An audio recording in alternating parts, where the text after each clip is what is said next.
नमस्कार मित्रांनो, मी डॉक्टर सिद्धरामेश्वर गणपाटील, आधार आयुर्वेद पंचकर्म सेंटर मंगळवेढा. आधार आयुर्वेद आरोग्यविषयक चॅनलमध्ये आपल्या सर्वांचं पुन्हा एकदा स्वागत. काही काळामध्ये व्हिडिओ बनवण्याचं काम थांबलेलं होतं, ते परत एकदा आपण सुरू केलं. तर आता इथून पुढे आपण साधारण पंचकर्माबद्दलची सिरीज घेऊन येतो. कारण आपल्या आधार आयुर्वेद पंचकर्म सेंटरमध्ये बऱ्याच रुग्णांनी, हजारो रुग्णांनी आत्तापर्यंत पंचकर्म करून घेतले आणि ते रोगमुक्त झाले आहेत.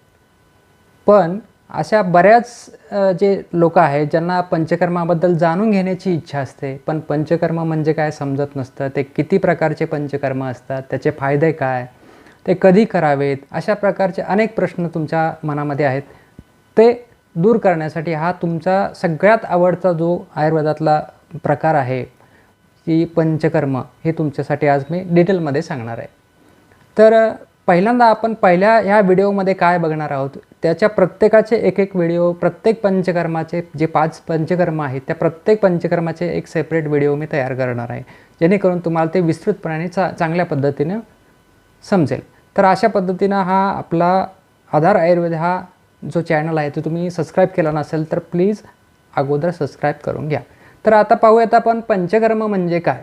तर पंचकर्म ही आयुर्वेदातली एक शोधन चिकित्सा आहे. शोधन म्हणजे काय, तर शरीरातील दोष हे पूर्णपणे शरीरातून बाहेर काढणे.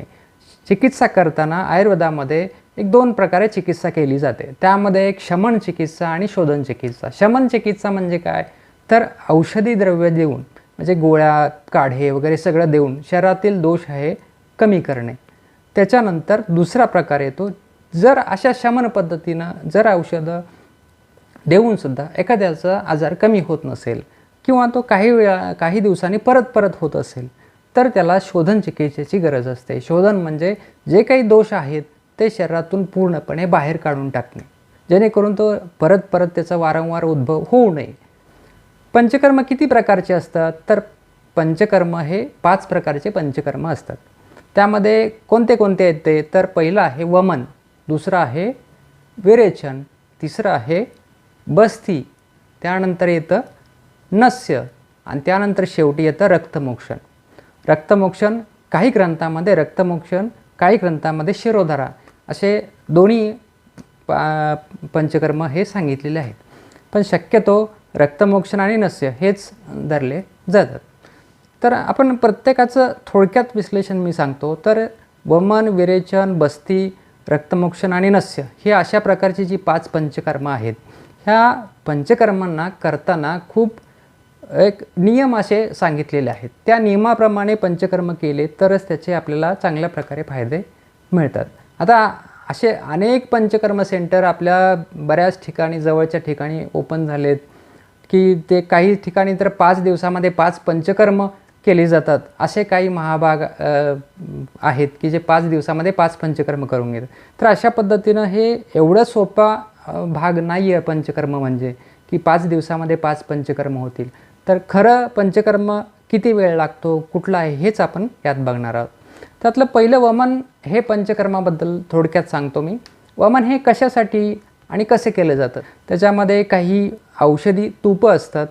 ती तुपं तुम्हाला आधी प्यायला दिली जातात आणि काही दिवसांनी त्या तुपाने ज्यावेळी शरीरातील दोष हे पोटामध्ये आणून दिल्यानंतर त्यानंतर काही औषधी द्रव्यांचे काढे तयार करून तुम्हाला ते उलटी वाटे शरीरातून दोष बाहेर काढले जातात.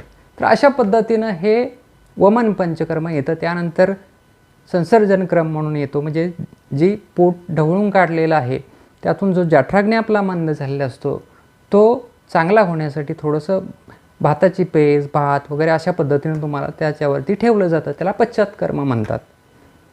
तर अशा पद्धतीनं हे वमन पंचकर्म केलं जातं. ह्याला साधारणतः 7 ते 10 दिवसापर्यंत वेळ लागतो. हे एका दिवसात होणारं पंचकर्म नाही आहे. तर अशा हे वमन पंचकर्म कोणत्या व्याधीसाठी उपयुक्त आहे, तर हे कफाचे जे मुख्य आजार आहेत त्याच्यासाठी वमन हे पंचकर्म सांगितलेलं आहे. त्याच्यामध्ये दमा येतो, खोकला आहे, TB आहे, अशा प्रकारचे जे कफाचे आजार आहेत त्याच्यासाठी मुख्यत्वे करून वमन हे पंचकर्म केलं जातं. त्याच्याबरोबरच त्वचेचे सर्व प्रकारचे जुनाट विकार, जे जीर्ण विकार आहेत ते खूप दिवसापासून शरीरामध्ये मुरलेले आहे, सोरायसिससारखे, कुष्ठासारखे अशा जे काही दोष विकार आहेत त्यासाठी वमन केलं जातं. आम्लपित्त आहे, पोटाचे सर्व प्रकारचे विकार आहेत, मूळव्याध आहे, पित्तासंबंधित जे आजार आहेत त्याच्यासाठी सुद्धा वमन हे पंचकर्म केलं जातं. तर अशा पद्धतीनं ह्या वमनाचा कालावधी असतो. त्यानंतर दुसरं पंचकर्म येतं विरेचन. विरेचन पंचकर्म म्हणजे काय, तर विरेचनामध्ये काही औषधी द्रव्य देऊन जुलाब केले जातात. 5, 6, 7, 8, 10 वेळा ते जुलाब केले जातात. त्याचेही असेच प्रकारे केले जातात की डायरेक्ट तुम्हाला एक औषध दिले आणि त्याने जुलाब होतील अशा पद्धतीनं नसेल तर ते कच्च्या आंब्यातून रस काढल्यासारखं होईल. कच्च्या आंब्यातनं रस निघेल का, तर नाही. त्या पद्धतीनं तुम्हाला काही जे काही आजार आहेत त्या प्रत्येक आजाराच्या दृष्टीनं वेगवेगळं औषध देऊन, वेगवेगळे औषधी तुपं देऊन तुम्हाला आधी ते स्नेहन केले जातं, आतून मऊ दोष केले जातात आणि ते पोटात आणले जातात आणि त्यानंतर एखादा दिवस सिलेक्ट करून तुम्हाला त्या दिवशी जे काही तुमच्या आजारानुसार एखादं औषध तुम्हाला दिलं जातं आणि त्याने तुम्हाला जुलाब होतात आणि जुलाबावाटे शरीरातील अतिरिक्त पित्त वगैरे जे आहे ते पडून जातं. तर अशा पद्धतीने हे विरेचन पंचकर्म केलं जातं. यालाही 7 ते 10 दिवसाचा कालावधी लागतो. हे मुख्यत्वे करून पित्त रोगामध्ये, पित्ताचे जे विकार आहेत त्याच्यामध्ये मुख्यत्वे करून विरेचन हे केलं जातं. तर त्याच्याबरोबरच जे काही कावीळ आहे, मूळव्याध आहे, त्वचा विकार आहेत, नागिन आहे, तर अशा प्रकारच्या बऱ्याच आजारांमध्ये पोटाचे विकार आहेत, आतड्यांचे विकार आहेत, अशा बऱ्याच विकारांमध्ये विरेचन हे पंचकर्म फार उपयुक्त ठरतं. ज्याला मलबद्धतेची तक्रार वारंवार होते त्यांच्यामध्ये सुद्धा विरेचन हे पंचकर्म खूप उपयुक्त ठरते. तर हे साधारणतः ग्रीष्म ऋतूमध्ये स्वस्थ व्यक्तीने सुद्धा विरेचन करावं असं आपल्या ग्रंथामध्ये, आयुर्वेदामध्ये सांगितलेलं आहे. जर एखादा व्याधी असेल तर त्या कुठल्याही ऋतूमध्ये आपण पंचकर्म करू शकतो, पण जर स्वस्थ व्यक्ती असेल तर ग्रीष्म ऋतूमध्ये विरेचन करायला सांगितले आणि स्वस्थ व्यक्तीला वसंत ऋतूमध्ये वमन करण्यास सांगितलेलं आहे. पण जर व्याधी असेल तर त्या ऋतूमध्ये ते पंचकर्म करण्यास ग्रंथामध्ये सांगितलेलं आहे. त्यानंतर तिसरा पंचकर्म येतं बस्ती. बस्ती म्हणजे काय, तर औषधी द्रव्य किंवा तैल यांचा इनिमा देणे. इनिमा हा तुम्हाला शब्द समजावा म्हणून तो शब्द सांगतोय. जो इतर आपण आत्तापर्यंत बघितलेला जो इनिमा आहे तो इनिमा म्हणजे फक्त संडास जी घट्ट झालेली आहे ती काढण्यासाठी तुम्हाला ग्लिसरीनसारखं एखादा चिकट ओलसर असं द्रव्य तुम्हाला सोडलं जातं संडास वाटेत. पण हा उद्देश काय असतो, फक्त संडास घट्ट झालेली आहे ती बाहेर काढणं. पण बस्तीमध्ये हा उद्देश नसतो. तर बस्तीमध्ये जे काही आपल्याला व्याधी झालेले आहेत, वाताचे मुख्यतः आजार याच्यामध्ये गृहीत धरले जातात. तर अशा पद्धतीच्या वातव्याधींसाठी बस्ती हे वेगवेगळ्या प्रकारचे काढे तयार केले जातात.